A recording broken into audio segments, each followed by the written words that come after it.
Ang reason sa Bible study. Tanaw na to karon kung unsa ba rason nganong pagatun-an gyud ang pulong sa Ginoo.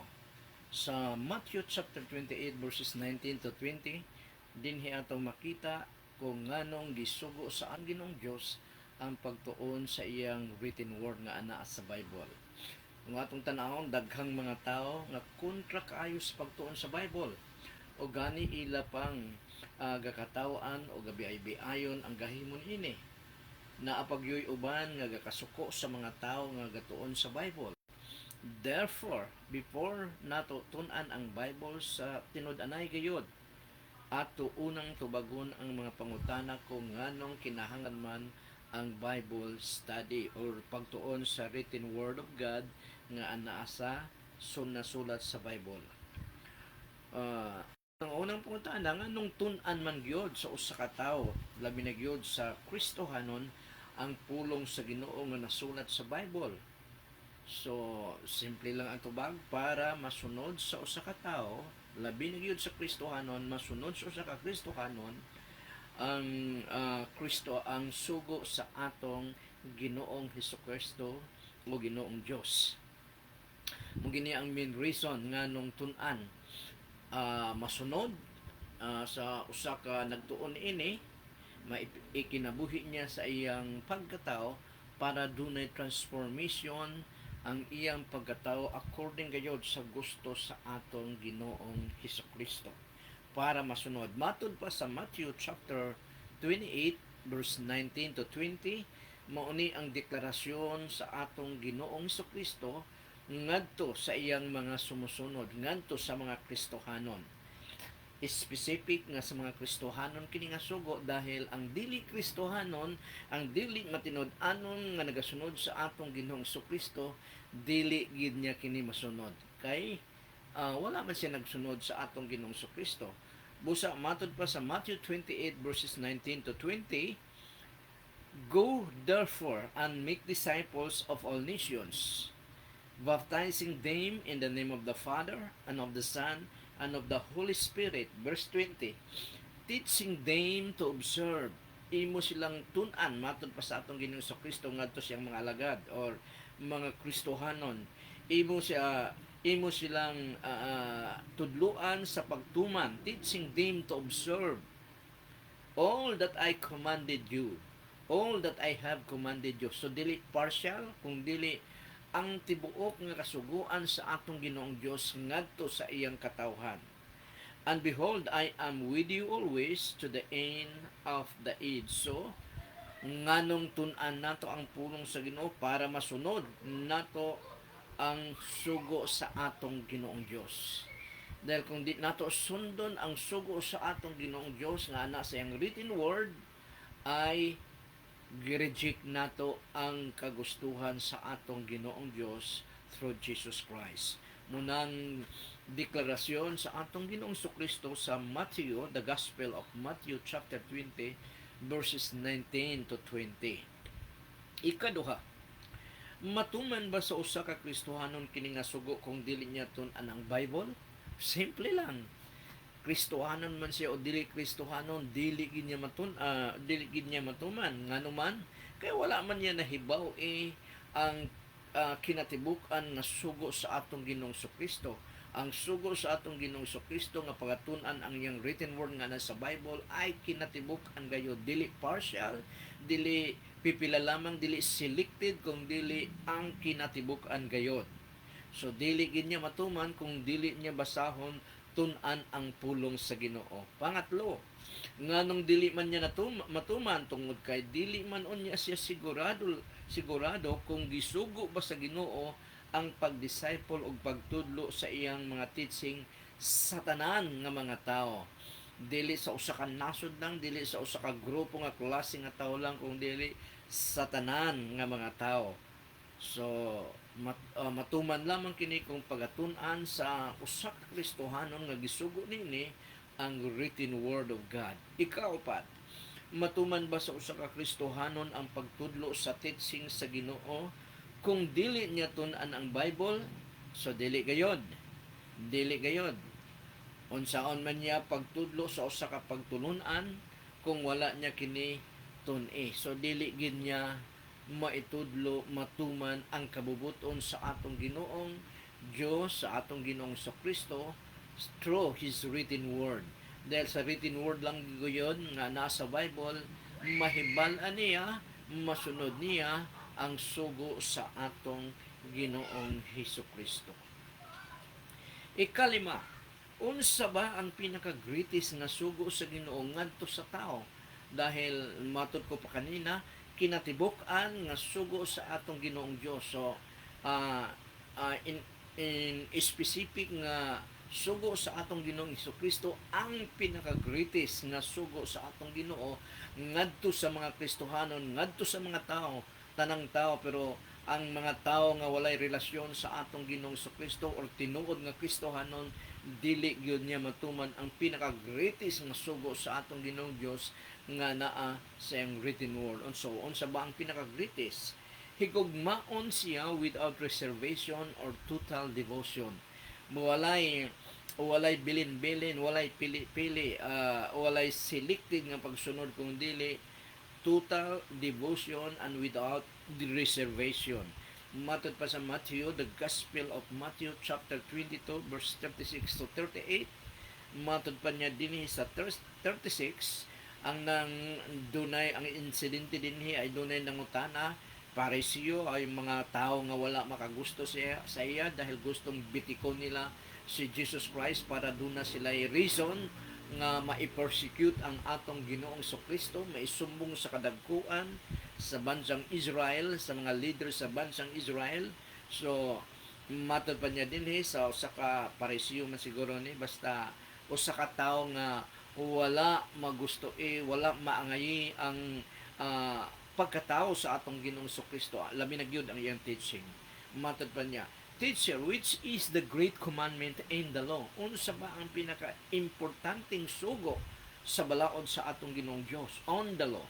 And he said to him, You shall love the Lord your God with all your heart, and with all your soul, and with all your mind. This is the great and first commandment.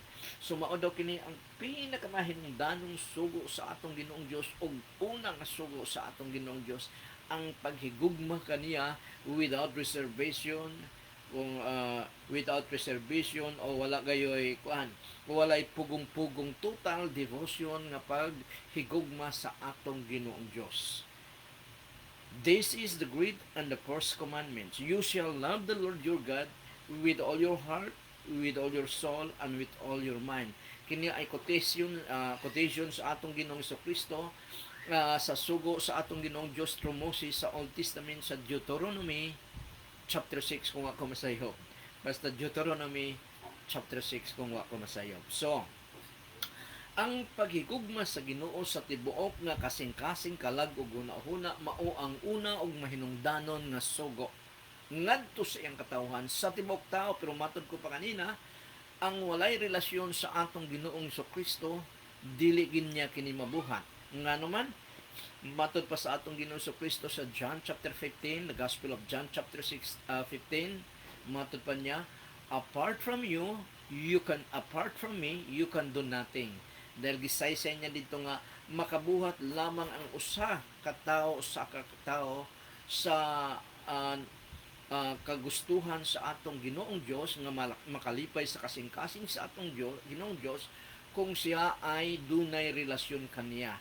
O kung wala siya relasyon sa atong Ginoong Kristo, matod pa sa atong Ginoong Kristo sa iyang declaration ngadto sa iyang audience, apart from me, you can do nothing. Wala gid kamoy mahimo. So sa sinugdanan na matod pa ni sa atong Ginoong Kristo, I am the vine, you are the branches. Siya ang puno ang nasa usa ka kahoy, figure of speech niya sa mga Kristohanon nga dunay relasyon sa atong Ginoong Kristo, o ang mga Kristohanon ay ang mga sanga. Kung ang sanga nga wala makakabit, wala makadugtong, wala makajoin sa atong Ginoong Kristo, he or she can do nothing. So lain na sang pangutana din, hey, mahigugmaan ka sa usa ka tawo ang Ginoo kung dili niya tun-an ang Bible, dili gayod. Dili gid niya mahigugmaan dahil ang paghigugma sa atong Ginoong Kristo sa atong Ginoong Dios ay according sa iyang gusto mismo, dili gusto sa usa ka tawo nga gusto niyang at i-achieve niya nga mahigugmaan niya ang atong Ginoong Kristo sa iyang sariling paningkamot, which is not using the written word of God. So ang paagi nga mahigugmaan sa nato o mahigugmaan sa usa ka tawo ang atong Ginoong Kristo ay pinaagi na gyud sa detalyadong written word niya nga ana sa Bible. Gani kung wala natong mailhi na detailed way ang atong Ginoong Dios, ang atong Ginoong Kristo, dili gid nato matuman ang iyang sugo, dili nato sa matuman ang dili nato matuman ang paghigugma sa atong Ginoong Kristo. Tsamba-tsamba lang nga. Tsamba-tsamba lang. Wala gyoy insakto nga pagtuman. So mahigugmaan ka sa usa ka tawo ang Ginoo kung dili niya tun-an ang Bible, dili gayod kay matud pa sa atong Ginoong Kristo sa John chapter 14 verse 15, mauni ang iyang deklarasyon. If you love me, matod pa niya sa iyang audience, if you love me, kung kamo ay nahigugma ka nako, if you love me, you will keep my commandments, you will obey my commandments, matod pa sa atong Ginoong Kristo. Kung ang usa ka tawo nahigugma kaniya sa atong Ginoong Kristo, pagasundo niya, magasubmit siya sa commandments sa atong Ginoong Kristo, or pagasundon ipamuhat niya ang kasuguan sa atong Ginoong Kristo. If you love me, you will keep my commandments. So paano unsaon man pagtuman sa usa ka tawo pauban na niini ang mga Kristohanon kung wala niya mahibal-i ang sugo sa Ginoo sa pagtuman sa commandments sa Ginoo? Unsaon man niya pagkahibal-i sa sugo sa Ginoo kung wala niya basaha og tun-i ang iyang written word? Dahil in his written word na aragid ang specific nga kabubuton sa atong Ginoong Kristo nga masunod sa usa ka tawo, labi na gyud sa Kristohanon, masunod sa usa ka Kristohanon. Pakatandaan nato nga ang atong Ginoong Dios nag-reveal sa duha ka klase nga revelation, the general revelation nga kung saan giingon niya sa Romans chapter 1 verse 20, kung masayog verse 18 to 20, matod pa niya dito nga ang iyang creation nagpaila kung kinsa siya. Matod mo nang tawag nga general revelation sa atong Ginoong Dios nga pinaagi sa iyang creation, pinaagi sa mga bulan, pinaagi sa mga bituon, sa mga dinhi sa yuta, mga kabukiran unsa pa diha kadagatan, diha nagpaila, diha mailhan mo nga ang gamhanang Dios, ang perfect nga Ginoong Dios o ang hulagway sa atong Ginoong Dios. That is general revelation nga dili gyud detalyado nga mailhan mo ang Ginoo pinaagi sa ang creation, pero at least doon na kanay knowledge nga doon na Ginoo dahil dunay binuhat, dunay magbubuhat dahil dunay binuhat. Ang ikaduha nga pagpadayag sa atong Ginoong Dios through ay special revelation. Unsa man ning special revelation? Pinaagi sa iyang written word. Kung tun-an mo ang atong Ginoong Dios, dili siyang creation, kung dili siyang written word nga nasa Bible, mailhan mo siya sa klaro gayud. Unsa iyang gusto, unsa ang dili niya gusto, diha mo mailhan, diha mo mahibal-an sa iyang written word. So matod pa niya din if you love me, you will keep my commandments. Mauni ang proof nga ang usa ka tawo nahigugma sa atong Ginoong Dios kung gisunod niya ang commandments, ang sugo sa atong Ginoong Dios, not selected commandment, kung dili kinatibuk-an nga sugo sa atong Ginoong Dios naa sa iyang written word sa Bible. Muna nga di gid niya masunod kung dili siya mobasa mo ng proof nga nahigugma sa katawo kung gisunod niya ang sugo sa atong Ginoong Hesukristo. Unsa may resulta kung ang usa ka tawo nahigugma sa Ginoo? So unsa man resulta? Ang proof ay gisunod niya ang tanang sugo sa atong Ginoong Kristo. Munang proof nga nahigugma siya sa atong Ginoong Kristo, sa atong Ginoong Dios. So unsa man ang resulta pag gihigugman niya ang atong Ginoong Kristo? magasunod siya sa teaching sa Ginoo, ug ang Dios Amahan ug ang Ginoong Hesus magpuyo uban kaniya or diha kaniya through faith pinaagi sa pagtuo. Magpuyo ang Dios Amahan o si Jesus Christ, himuo nilang templo, himuo nilang uh, uh, resident, himuo nilang puloy-anan kanang nga tawo nga nagasunod sa iyang sugo. Matod pa sa John, muning prof, John chapter 14 verse 23, matod pa din sa atong Ginoong Kristo, to his audience, Jesus answered him sa nangutana nangutana sa iyang audience sa atong Ginoong Kristo. Jesus answered him, if anyone loves me, he will keep my word. Iyang pagatumanon ang akong pulong, ang akong written word. Ang iyang pulong 2,000 years ago, dahil wala nang atong Ginoong Kristo, ang iyang written word nga iyang gibilin, dahil bahalag wala siya kung sundon nato ang iyang pulong, parehas lagi hapon nga gisunod nato ang iyang buses nga nagwa sa iyang mga baba. Matod pa din Jesus answered him, if anyone loves me, he will keep my word, and my Father, kinsa maning Father, ang God the Father, and my Father will love him. Iyang higugmaon kanang tawhanan nga nagasunod siyang pulong, and we will come to him. O so kauban na si Jesus Christ, we will come to him and make our home with him.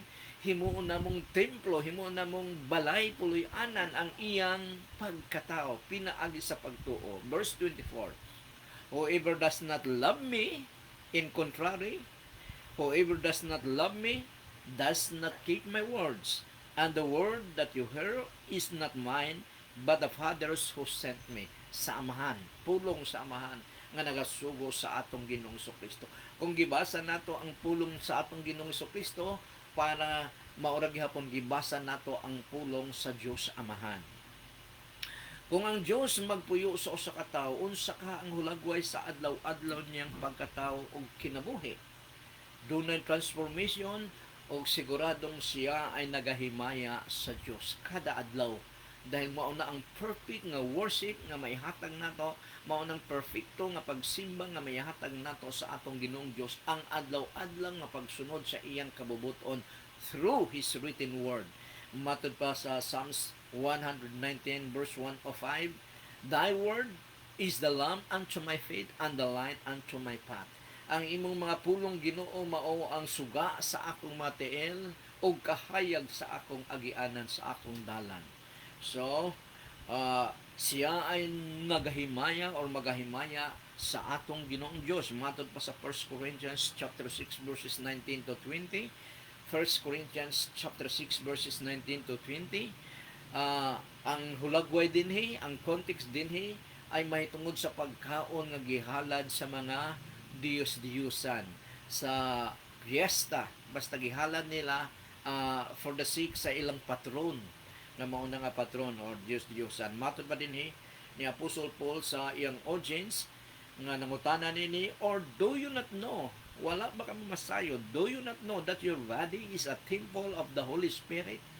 Sa John chapter 14 verse 23, ang lawas sa usa ka tawo nga misunod sa atong Ginoong Kristo through his written word ay templo sa Dios Amahan o kaniya mismo sa atong Ginoong Kristo. Dinhi naman sa 1 Corinthians chapter 6 verses 19 to 20, matod pa ni Apostle Paul, with the guidance of the Holy Spirit, or do you not know that your body is the temple of the Holy Spirit within you, nga naa kaninyo, whom you have from God. You are not your own, dili na kamo sa inyong kaugalingon, for you were bought with a price. Kita daw ang usa ka Kristohanon ay gipalit sa atong Ginoong Kristo. Ang tanang tao gipalit sa atong Ginoong Kristo with a price. Grabe nga presyo. Unsa na pagpalit sa atong Ginoong Kristo sa tanan nga mga tao, pinaagi sa kamatayon niya didto sa krus ng Kalbaryo. So muna ang sugo dahil niya. So glorify God in your body. I-glorify nato, himayaon nato ang atong Ginoong Dios sa atong kaugalingon, dahil kita ay dili na kita ang nanag-iya sa atong kaugalingong lawas, kung dili ang atong Ginoong Dios na, dahil gipalit kita sa atong Ginoong Dios through Jesus Christ sa kamatayon niya sa krus ng Kalbaryo. O kinsa man nga motuo sa kamatayon sa atong Ginoong Kristo nga pinaagi siyang kamatayon maluwas kita kung kita ay maghinulsol sa atong mga kasalanan o sa katawo maghinulsol sa iyang kasalanan o paharion niya ang atong Ginoong Kristo sa iyang pagkatao. Mauna nga siya ay maapil din siya ay nagahimaya na dayon dahil magasunod na siya sa pagtulunaan sa kabubuton sa atong Ginoong Kristo. Sumuna nga kung ang usa ka tawo ang hulagway sa usa ka tawo nga nahigugma o nagpuyo kaniya ang atong Ginoong Dios ay nagahimaya siya sa atong Ginoong Dios sa kada adlaw sa atong kinabuhi. Tinuod nga pagsimba, nagasimba siya sa atong Ginoong Dios pinaagi sa pagsunod sa kabubuton sa atong Ginoong Kristo dili kada Domingo kung dili kada adlaw sa atong kinabuhi dahil mauna ang insaktong pagsimba sa atong Ginoong Dios, daily worship our God. Bisag unsa iyang buhaton niya kini para pagpasidungog sa atong Ginoong Dios. Matod pa sa 1 Corinthians chapter 10 verse 30, 31 or 30 kung wa ko masayo. Matod ba niya dito nga whether you eat or drink or whatever you do, whether you eat or drink or whatever you do it for the glory of God. So muna nga mauna nga ang kada adlaw nga kinabuhi sa usa ka tinuod nga Kristohanon matinud-anon nga Kristohanon ay kada adlaw siya nagasimba sa atong Ginoong Dios pinaagi sa pagsunod sa kabubuton sa atong Ginoong Kristo nga anaa sa iyang written word. Number 9, kung ang usa ka tawo dili motuman ug moobey sa pulong sa Ginoo nga nahisulat sa Bible, unsa ka ang iyang dangatan sa umaabot in the future sa panahon nga maatubang na siya sa atong Ginoong Kristo dahil ang atong Ginoong Kristo mao ang judge, mao ang mag-judge sa tanang buhi man ug patay dahil matod pa niya dito sa the Gospel of John nga ang authority nga maghukom nga mag-judge sa buhi man ug patay gihatag sa amahan ngadto kaniya dahil siya ang Dios nga nagpakatao. So dinhi makita nato sa atong liton-an karon nga ang usa ka tawo nga nahigugma sa atong Ginoong Kristo nagapuyo diha kaniya ang Dios Amahan ug siya mismo ang atong Ginoong Kristo. Matod pa ni Apostle Paul through the guidance of the Holy Spirit nga ang mga Kristohanon nga nagasunod sa atong Ginoong Kristo is the temple, puloy-anan sa Espiritu Santo. So muna nga ang usa ka tawo nga matinud-anon nga nagasubmit sa sugo sa atong Ginoong Kristo through His written word ay nagapuyo kaniya ang triune God. God the Father, God the Son, and God the Holy Spirit. Muna nga kung ang usa ka tawo dili motuman og moobey sa pulong sa Ginoo nga nahisulat sa Bible, unsa kaha ang iyang dangatan sa umaabot? Silutan siya sa Ginoo sa walay katapusang kalaglagan, the eternal destruction, kay wala man siya moila sa Ginoo og moobey sa iyang pulong nga mao ang maayong balita sa atong Ginoong Hesukristo. Kalaglagan. Matod pa sa 2 Thessalonians chapter 1 verse 7 to 10, gihulagway din ni Apostle Paul by the guidance of the Holy Spirit declaring to the Christian of Thessalonica kung unsa ang mahitabo sa usa ka tawo nga mi-reject sa written word of God sa atong Ginoong Kristo sa judgment day. Pakatandaan nato nga pag ang usa ka tawo mi-reject sa iyang written word sa atong Ginoong Kristo, mismo ang atong Ginoong Kristo ay gi-reject niya dahil ang gigikanan sa written word nga ana sa Bible sa atong Ginoong Dios nanggagaling sa atong Ginoong Kristo.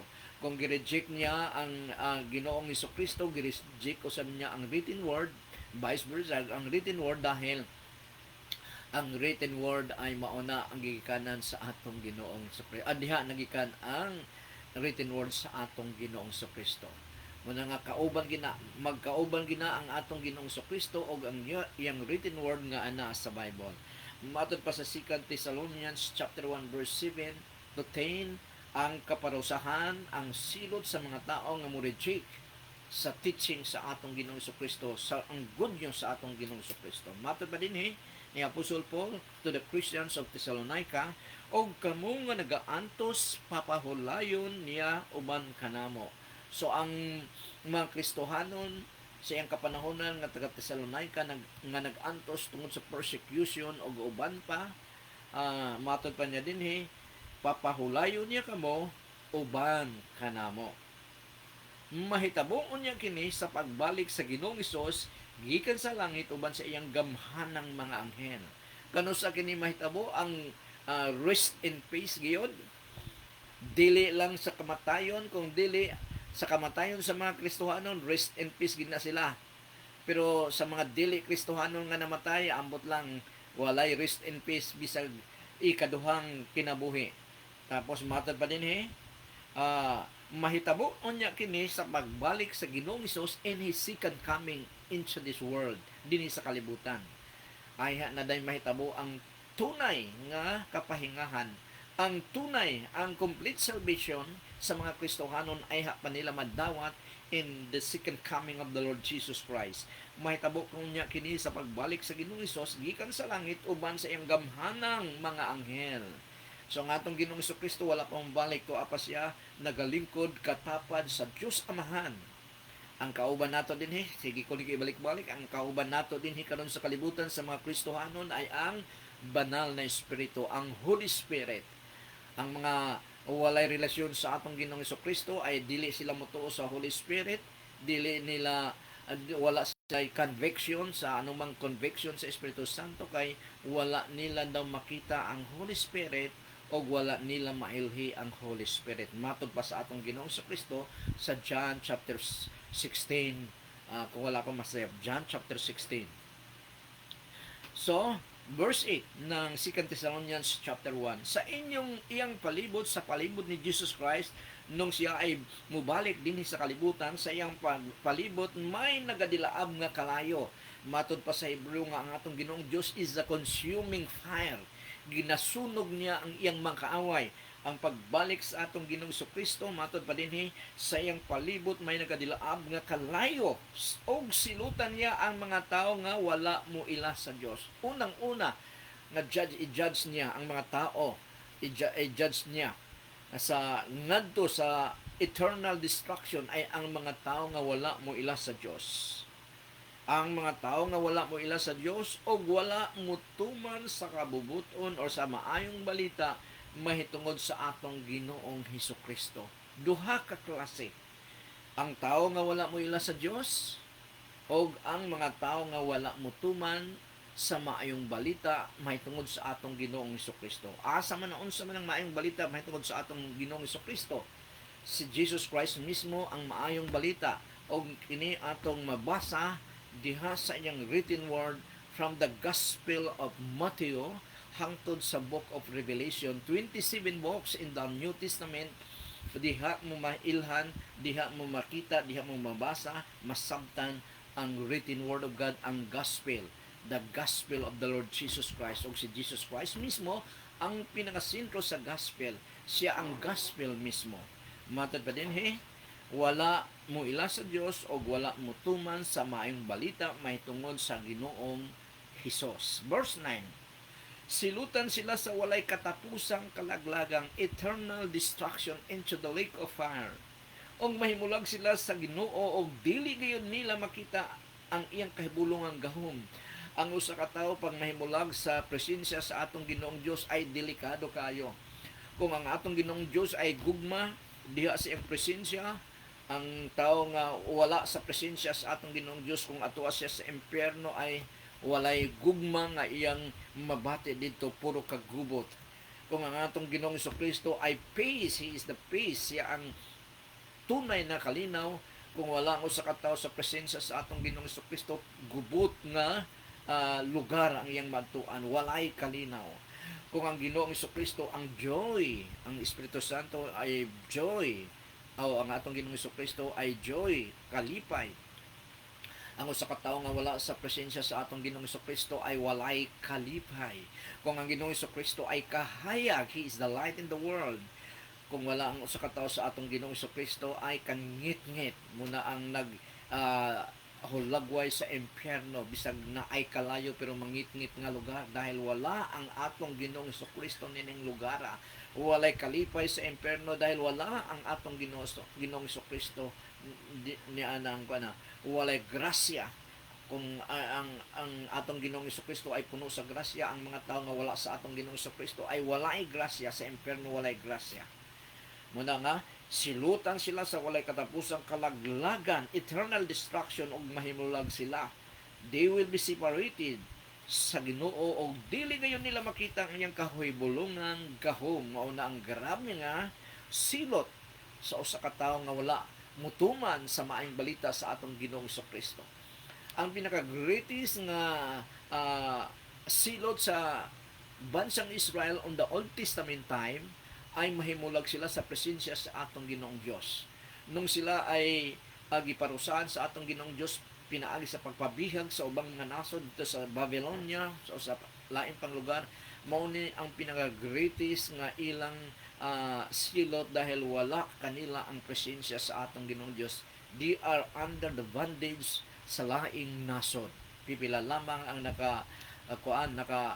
nakasinati sa grasya sa Ginoo, kato lamang ang gipili sa Ginoo samtang tuwa sila sa laing nasod. Muna nga verse 10, kini mahitabo unya sa adlaw nga maabot ang Ginoo, sikan kaming gihapon ni mahitabo. Mo nang giingnan sa atong Ginoo sa Kristo nga kitang mga Kristohanon, ang mga matinud-anon nga mga Kristohanon do nagipaglahutay. Kay kung walay paglahutay, sikan kaming ang pinag-usapan din ay mubaliktad gid sila. Dili sila magpadayon sa atong pagtuo sa atong Ginoong Kristo, sa pagsunod nga matinud-anon sa atong Ginoong Kristo dahil wala sila paglahutay. Isa sa bunga sa Espiritu Santo nga ang Espiritu Santo nagpuyo sa usa ka tawo ug ang resulta kini sa pagkamalahutayon dahil nining kalibutana ay duna na ang tinuod nga Kristohanon ay duna na kaluwasan pero dili pa kompleto dahil ang naghari din ni karon ang dako kay influensya ang yawa. Mao na nga malahotayon, pasensyoso ang usa ka Kristohanon kay wala pa siya sa iyang tunay nga puloy-anan kauban ang atong Ginoong Kristo. Aniya pa siya sa kalibutan nga influensya sa prince of the world nga mao ang si Satanas. Mao na nga verse 10 sa 1 Thessalonians chapter 1 verse 10, kini mahitabo unya sa adlaw nga moabot ang Ginoo og pagadaygon si Hesus sa iyang mga katawhan nga mao ang tanan nga nagatuo kanya. Kinsa ang katawhan sa atong Ginoong Kristo? Ang nagatuo sa atong Ginoong Kristo. Ang wala motuo dili katawhan sa atong Ginoong Kristo.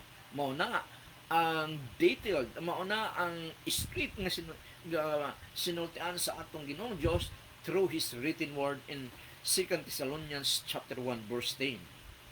Og pagadayon si Jesus sa iyang mga katawhan nga mao ang tanan nga nagatuo kaniya, kamo usab mahimong kauban nila. Matod pa ni Apostol Paul, kamong mga Kristohanon sa Thessalonica mahimong kauban nila kay nagatuo man kamo sa pulong sa Dios nga among giwali kaninyo.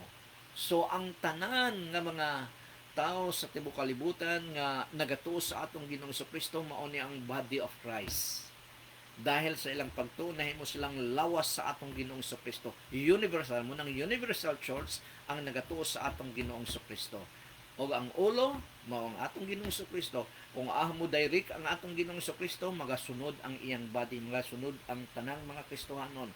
Gidirect kita niya sa iyang pulong nga basaon tun-an nato kini para mahibaw-an nato ang atong Ginoong Dios, para masunod nato ang iyang kabubuton. Sumao kini ang pipila ka mga reason nganong importante kayong tun-an ang Bible as God's written word. Gusto mo bang magtuon sa Bible? Bahalag katawan ka, bahalag kapungtan ka sa mga tao nga dili wala makaangay kanimo dahil nagatuon sa pulong sa Ginoo, at least nagasunod ka sa atong Ginoong Kristo ang impluensya sa yawa. Muna nga matuman lamang nato ang kabubuton sa atong Ginoong Kristo kung kita ay magatuon sa iyang written word nga anaa sa Bible.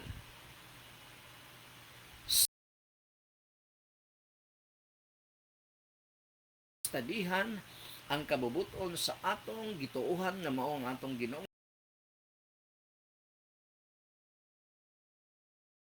Daghang mga Kristohanon, mga born again Christians nga ah, sildam kaayo nga nagatuon sa pulong sa Ginoo, ambot lang kung tinuod baka silang Kristohanon, dahil ang tinuod nga mga Kristohanon nagatuon nahigugma sa pulong sa Ginoo, dahil ang pulong sa Ginoo mauna ang pagkaong espiritual sa matag tao nga nagatuo sa atong Ginoong Kristo. So salamat sa tanan nga nagatan-aw niini nga padayon nga pagtuon nato sa pulong sa Ginoo para mahibal-an gid nato ang kinsa ang atong gitun-an, kinsa ang atong gituohan. Dili buta ang atong pagtuo kung dili scientific ang atong pagtuo, dahil nahiilhan nato siya through His written word. Mao nang hinungdan nga dunay Matthew, Mark, Luke and John, upat ka gospel, nganong upat ka gospel man, para gipakita din sa atong Ginoong Dios nga in a detailed way mailhan nato siya. Ang nakaila sa atong Ginoong Kristo, nakaila sa atong Ginoong Dios in a detailed way. Kung parang kung nagtalikod ang atong Ginoong Kristo, mailhan nato siya. Kung nagtalikod siya sa right side, mailhan nato siya. Sa left side, mailhan nato siya. Sa front, mailhan nato siya. Mo ng four gospel naghulagway o naghulagway sa kinatibukan, pagkatao, pagka-Diyos sa atong Ginoong Kristo. Muna nga ang atong Ginoong Kristo is the exact representation of God the Father. Kung nailhan mo ang atong Ginoong Kristo through His written word, nailhan mo sa ang Diyos Amahan. Matod pa ni Philip kay Jesus Christ, Lord, sapat igo na sa amo kung ipakita mo ang Amahan, ang God the Father. Matod pa tubag sa atong Ginoong Kristo, Philip, dugay na kita nakauban, nganong mangutana, nganong mangayo ka pa man nga makita mo ang Diyos Amahan. Ang nakakita kanako or nakaila kanako, nakaila sa Diyos Amahan. So kung tun-an nato ang New Testament mahitungod sa pagkatao, pagka-Diyos sa atong Ginoong Kristo, maog gyapon gitun-an nato ang Diyos Amahan.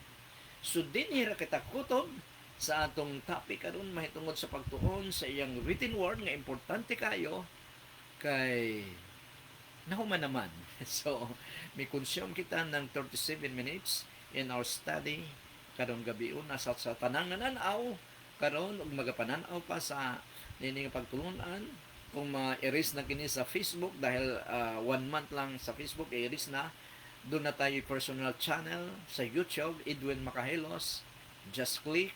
O to dito ang akong nakaimbak na mga pagtulunan gikan pa sa 2020 nga pagsugod na ko pag-live na ini para padayon nga matun-an ang pulong sa Ginoo diha sa media.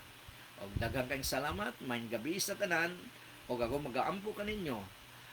May salamat kay Ginoo sa tanan magatan-aw ug nagatan-aw pa niini nga pagtulunan Panginoon about reasons why we study your word. Panginoon, bless them, O Lord God. Panalangin ni sila Ginoo according to their needs, O Lord God, and according to their faithfulness sa iyo. The Lord bless you and keep you. The Lord make His face shine upon you and be gracious to you.